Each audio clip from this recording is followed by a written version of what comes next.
Hey there, I hope you had a great Christmas. I know here in Australia it was a little bit different for my family since there was a restriction of 10 people or 10 visitors per household. My family actually had to split and go half on Christmas Day, half on Boxing Day to my grandparents. So it was a little bit different, but nonetheless still pretty good. I got some great presents. I got a JBL Bluetooth speaker and a Peak Design tech pouch, but also the guys over at Cinepacks sent over a few gifts. For example, I got 3 Diopter split filters, both 3, 2, and 1, and they also sent over a magic arm as well. Now, if you don't know what these filters do, essentially it doubles up as 2 main things. Firstly, it's a split diopter filter, which means you're able to put it over half of your lens, like so, and then it will give you 2 planes of focus, one that's close to the camera and one that's also further away. Most recently, I've watched The Queen's Gambit and they use this effect pretty well. Now, this one in particular has a little handle that has a 1/4-20 and a hole for your finger, so that way you're able to hold it up in front of your lens, and makes it a little bit easier to do the second effect, which is to hold it in front of your lens and get a little bit of bokeh or just a foreground element, which is really nice. So they come in 3 different strengths, both 3, 2, and 1. The third is the most intense, and it goes down to 1, which is the least intense. And they're also slightly thicker as you go up in the ranks.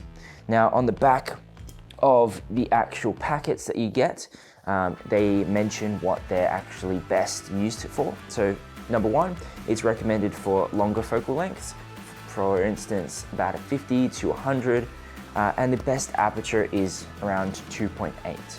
And number 2 is recommended for medium focal lengths such as 18 to 35, and the best aperture is at 2.8 as well.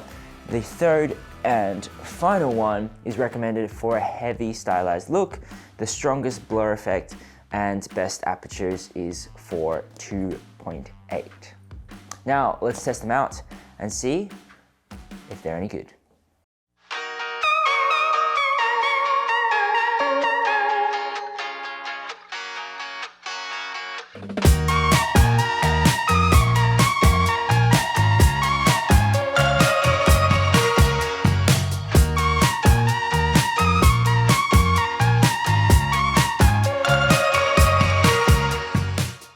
Alright, so kicking it off, I have my Canon C200, which I've mounted the magic arm to, and I also have the third split filter, which is the strongest of the 3, and we'll test out the other ones as we go. The lens on here is the 24 to 70, so I can test out all the different focal lengths and the different split filters as well. So straight off the bat, having it on this lens is really cool for one feature, which is to actually start adding text to your image, which is pretty neat. So if you've ever added text to any of your footage, it's always a little bit difficult to make sure you're having some either like negative space or it's not too busy that your text will get lost in the process. So actually using this filter first and foremost is actually pretty neat that it blurs, or you can set it to blur half of your image, and that way you can overlay some text next to your subject.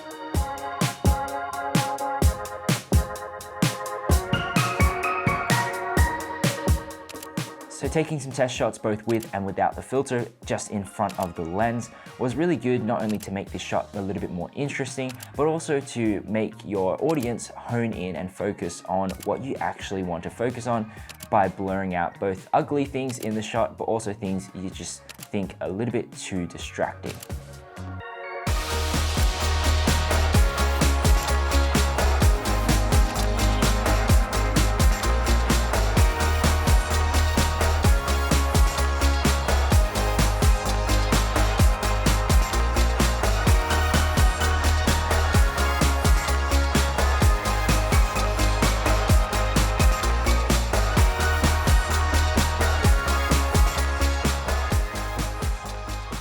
So if you made it this far through the video, I congratulate you because the footage isn't all that exciting. However, shoots will kick in again in January, so that's where I can actually take these out for a spin on an actual set.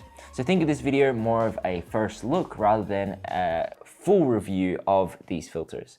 But just my first initial thoughts, they are really cool to have, and it's definitely a lot better than carrying around a glass to put in front of your lens to get that similar effect. When I was shooting the Hilton Hotel a few years back now, the director was super adamant about always having that foreground bokeh glass element in the front of our shots for a lot of them. So I was the one carrying around this glass, and it's just a little bit cumbersome to carry around something so fragile, especially when you're carrying a tripod, your camera, so maybe some lights. So having it in a smaller package that actually has a pouch and a nice handle, so that way you don't always have to touch the glass, is super handy. So definitely the second use for this, the split diopter effect, is not one I'll be using all that often because it is such a niche effect, but it's really cool that I can still do it. I would say my favorite one out of the three of them is definitely number 2. That's the one where it's more catered towards 18 to 35. And it's just a good middle ground. I feel like the number 1 is a lot thinner filter, and it doesn't give as much blur in the front of your lens compared to, say, number 3 or number 2. So definitely number 2 is my favorite, and I would say number 3, and then it's number 1, but all around they're pretty good. And I'll leave a link in the description for all of them so you can actually check out them for yourself. Anyways, thanks so much for watching. I'll look forward to chatting to you in the next video. And coming in 2021, there's heaps of videos that I want to do, especially since I bought this R6 this year. A big reason or big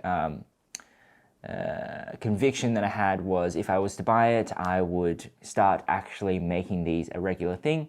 So I plan to do weekly videos coming next year, which will be super exciting. So I want you to hold me accountable for doing that. Definitely just comment on the videos and let us know. We're up to 400 subscribers, so that's awesome, and I can't wait to see what next year has in store.